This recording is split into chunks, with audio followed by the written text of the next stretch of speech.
Julie, what's your big takeaway that despite these supply constraints, despite macroeconomic uncertainty, Apple's still blowing it out of the water?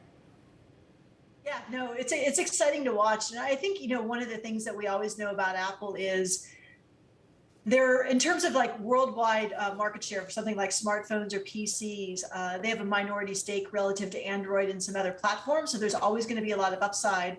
And Apple's always going in a forward direction. It's very common that if I own an iOS smartphone or I own a Mac laptop, I'm more likely to buy an Apple device with my next purchase. I'm more likely to buy Apple services. So the stickiness of their devices and services is very high. And so, there's a lot of upside for Apple ahead as we look forward. Tom, how do you square this with Amazon's results, which we're going to dig into a little later in the show, but sluggish second quarter sales? Tim Cook did say they're seeing inflationary pressure, but that in their OPEX and gross margins, you see that reflected, and they're navigating that as best they can. But still, these numbers. It's a night and day situation here. Apple benefited from the fact they introduced a new lower cost iPhone that started to kick in during the quarter. iPhone continues to be this big money maker for them, and they really took advantage of that. And as your other guest pointed out, services, they keep adding services, and they keep making that an attractive proposition for iPhone owners and getting you to come back to it, whether it's app downloads, whether it's entertainment, et cetera. So it just keeps going on and on and on. Amazon, huge contrast. Inflation seems to be a big issue there. You're talking about rising fuel costs. Remember, we broke the news that they imposed a surcharge for their partners to account for rising fuel costs and other inflationary pressures. That took a toll. Overcapacity is another important story about Amazon. They really invested in warehouses, they invested in people, because remember, Amazon had this surge in demand during the pandemic. We were all at home, we were all ordering everything online, and that hugely benefited Amazon.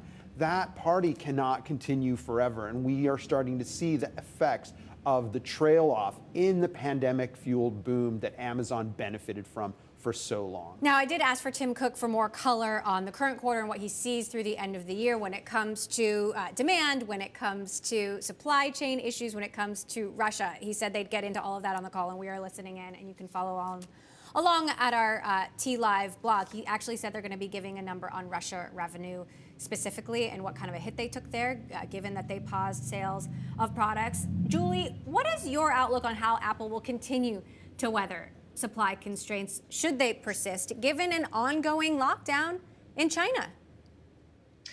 Yeah, so while not being a supply chain analyst, I think, Emily, you really kicked it off when you started the call and said, despite whatever happens, whether there's a war, there's a pandemic, there's a supply chain issue, there's a lockdown in China, Apple continues to weather it well. So, they just seem to be somehow better positioned than perhaps some of their competitors in consumer electronics to ride through the supply chain issues, even though it is impacting, one or two of their categories today. So I just tend to never underestimate what Apple can get done.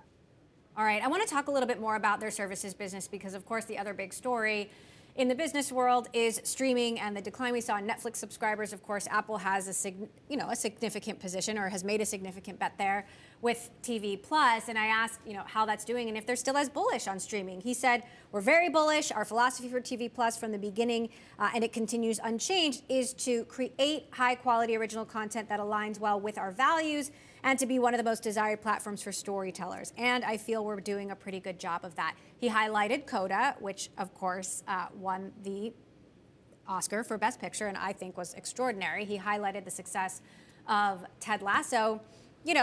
Certainly not as big a bet on streaming as Netflix has made on streaming. But Tom, what do you make of the fact that this is an area they're going to continue to invest in? They're coming from behind here. They don't have to prove themselves in the way Netflix is the player to really knock off on streaming right now, and we're starting to see that happen. Apple is a much smaller player. They're coming from behind. And it's all upside to them. It's one of many businesses. This is a very small overall percentage when you think about where they get their revenue from. It's almost like gravy for them in some ways. And they're not betting the farm on streaming. They are investing in great shows. We're all waiting for the next season of Ted Lasso. but it's not the centerpiece of their strategy. I'm very curious to hear on the call any more detail they can give us about their user numbers, the time being spent, and are they getting any of the subscribers who are maybe not spending as much time on Netflix right now. And just on the supply chain, I want to add on something Julie said. Think about where China is, the lockdowns are. The parts of China that Apple is really dependent on are not the parts of China that are really most severely hurt right now. I was very surprised at how upbeat Tim Cook was about the supply chain issue, how much better it's getting. The question is, if the lockdowns spread much more significantly throughout China, then what happens to Apple?